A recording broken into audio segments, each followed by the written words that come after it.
Hindi ko alam, pero hinday pa rin natin sila. Gutom nga ako eh. Tiisin mo na lang, bunso. Gagawa ako ng paraan.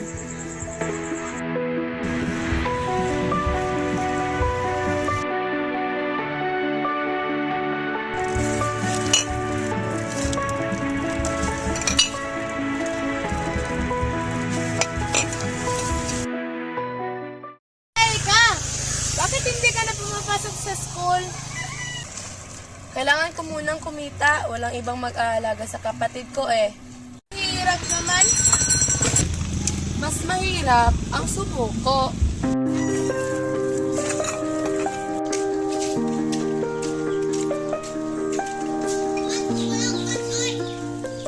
Nabayad mo. Salamat. Teka lang! Dagdagan ko pa ng dalawang tinapay.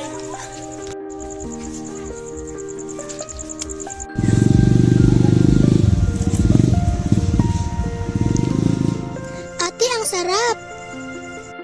Kunti lang ito, pero basta magsama tayo, kakayanin natin. Balang araw, magiging maganda rin ang buhay natin, ate. Oo, pangako, hindi kita pababayaan.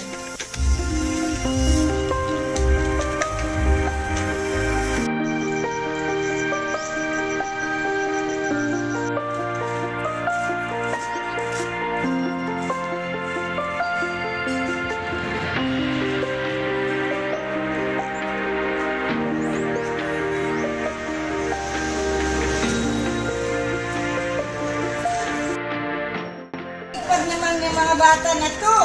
Walang imposible, tita, kapag nagsisikap.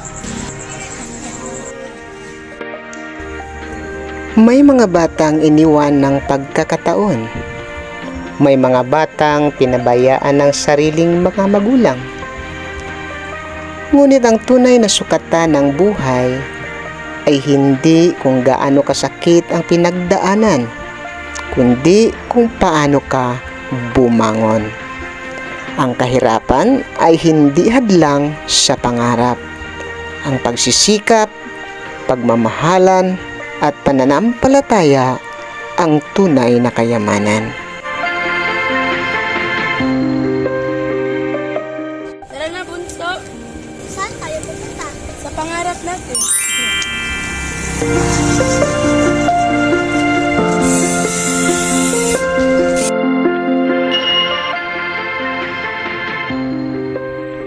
Para sa lahat ng mga batang lumalaban sa buhay, huwag na huwag kayong susuko.